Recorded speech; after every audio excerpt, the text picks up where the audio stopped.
Today, we've kind of dubbed this Sunday Altar Server Appreciation Sunday, highlighting, honoring, and thanking these boys and young men who, enrich our liturgies. They engage with great decorum and help us to pray better. And they do so week in and week out. Many of these boys, they serve far more than adults do in this parish. So it's wonderful to be able to hold them up as examples and thank them. So thank you, boys, for your service.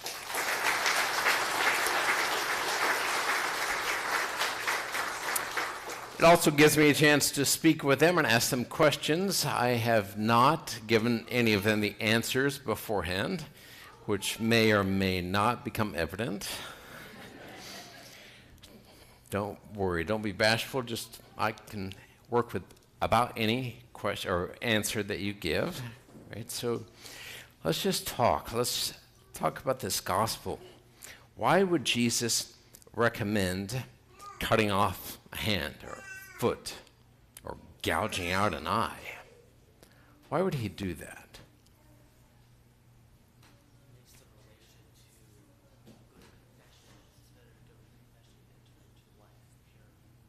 Okay, so it has something to do with entering into life. You remember that from the gospel. Why would he recommend cutting off a hand?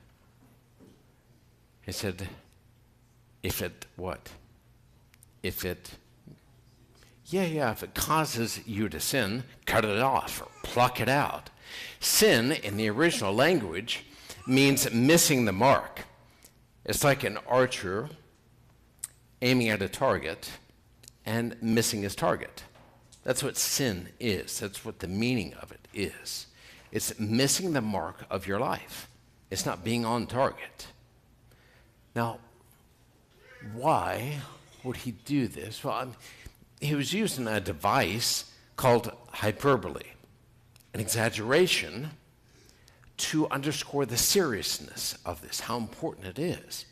He probably wasn't literally intending you to cut off your hand or your foot, but he was using hyperbole to underscore how crucial this issue is. Now, how can your hand cause you to sin? Yeah. By what? Yeah, okay, so think about what your hand can do. It can damage someone. It can be cruel in a sense. Very good. What else can your hand do? Walking through a store, you see something you like, your hand can, that's right, it can grasp it and steal, right? So if a hand can do that, what about feet? What can feet do? Your feet got you here this morning, didn't they? At some level. Okay, so feet can take you to good places. Excellent. They can take you to bad places too. All right. What about eyes? What can eyes do? I don't know what they can do. Yeah, okay. Okay. So first, they can communicate things to others, like your parents, okay, right? They can be disrespectful. Just your eyes can do that. But like you said, they can take in things, right? They absorb things that can be damaging on the inside, right? So it's not as though it was the hand per se, the foot per se. What's the hand connected to? Don't say the arm. And ultimately, what is he getting at? What's the hand connected to? What's the foot connected to? What's the eye connected to? Something on the inside, isn't it? Yeah, your heart. So he's using these as metaphors. Like, there are these passions that well up in us, desires that do. What would that mean? Well, it might mean that not every passion passion or desire should be supported, validated. At least Jesus seems to suggest that, right? Just because you have one doesn't mean that it's something you should follow. Jesus seems to be suggesting that, boy, by doing that, in the end, it's not going to lead you to a place where you want to be, right? Gehenna, I think, is what he said. What's Gehenna? Okay, this what he's helping us to identify it with hell. Now, what would make hell vivid? What would it be really impactful? How could you communicate that in a way that would be very impactful to people? Okay, so you're talking abstractly. Heaven's with God, hell's without God. That's kind of like an idea. Are ideas impactful? Well, yeah, you can discuss them. You can kind of let them go too. You could build up images, right? I think he used fire. But what if you could actually go there?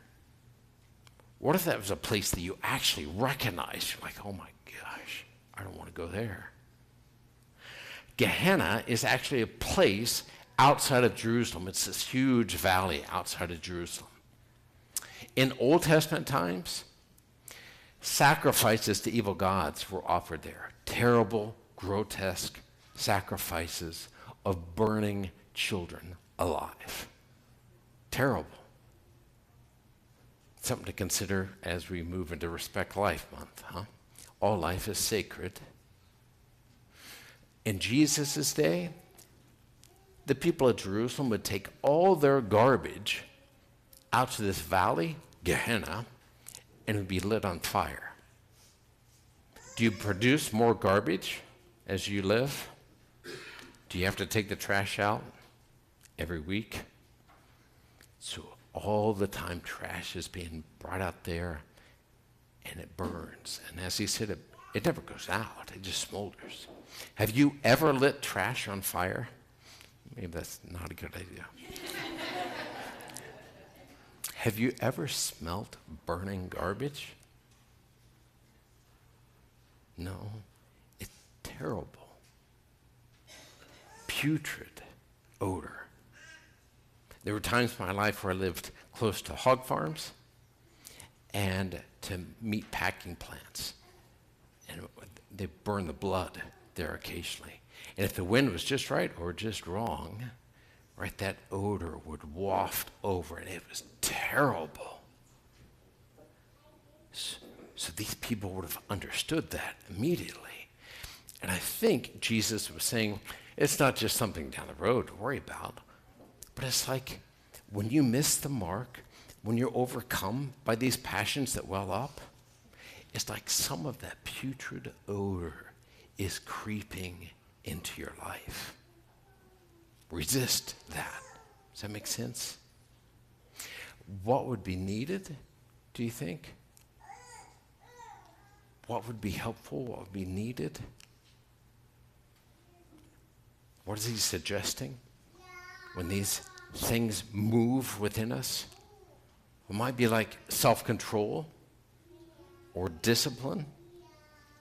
Now, discipline, it presupposes a pattern that you want to adhere to and recognize that there are forces that would pull you away from forming your life according to that pattern. Sports is helpful here as an analogy. I mean, I know Will plays football, right? So is there a pattern that you try to adhere to in your position, quarterback? Is that right? No. Okay, wide receiver. So, okay, good, okay. So you take those. Quarterback is easy to conceptualize, right? Because if you don't have the proper pattern, then are you going to throw very well? No. Okay, if you don't have the proper route, the proper technique with your hands, you're going to catch very well or tackle very well. What things might prevent you from obtaining that pattern?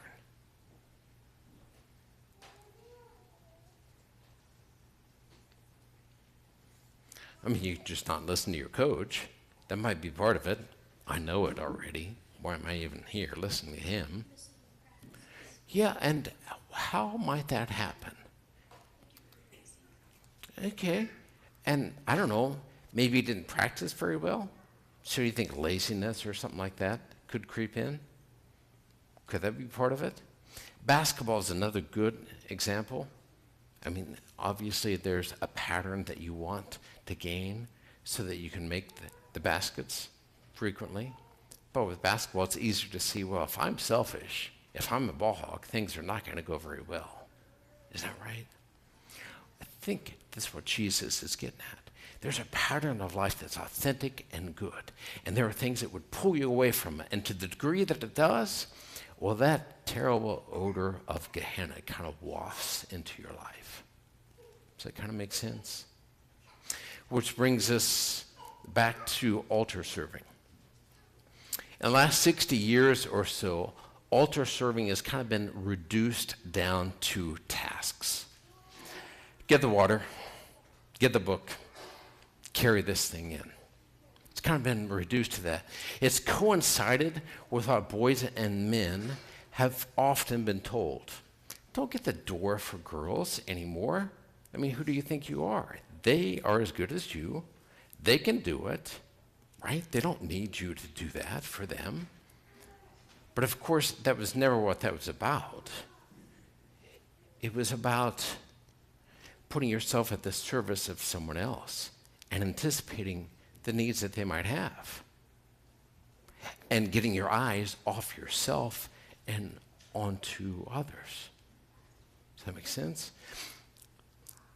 Many, many priests look back to their time serving as being helpful in discerning their vocation to priesthood. Now, does that mean that every altar server is going to become a priest? No. We might have one or two, who knows, in our ranks who might be called to be a priest, but the majority of you are going to be called to do what with your life? To be what? Most of you, right, are going to be called to be a husband and a father. Now, do husbands, fathers, dads, do they need to be able to hear God's voice? Yeah, so prayer is important, yes, attending to the things of God. But I think God's voice comes to us most frequently through those responsibilities that we can and should assume. Can you do this? Should you do it? If you see someone in need and you can help, should you help? Is that your responsibility to help? So at one level, what is being worked up or developed in you? That capacity to see something that needs to be done and do it, to assume the responsibilities that you can to mature and grow. I mean, let me ask you this. Is it harder or easier to be in the pews than to serve? It is way easier. No offense. It's way easier. You're on the ball for things here, to pay attention, to anticipate what the priest needs. I mean, to endure long homilies, right? And hot vestments. I mean, you're training yourself to be willing to choose the harder route and not the easy way out. Right? Will dads be confronted with occasions in which the easier way would be something they might be inclined to do? Yeah. Let my wife take care of the kids. Let her change the diapers. I mean, that's stinky. I don't want to be around stinky stuff. I'll let her do that. Might there be times when you're at work, and it's been a long week, and things are going so well, and you just think, I don't know if I'm going to go home tonight. Does that happen sometimes? Or dads, husbands tested sometimes? What you're doing here is you're cultivating your sense of purpose and building up the character that you need to stay focused on that and to provide for your future family one day. Will there be evil that tries to creep into your family? You bet. Do dads have a special place in that? Oh man, do they ever. Dads have an oversized influence on the faith life of their children.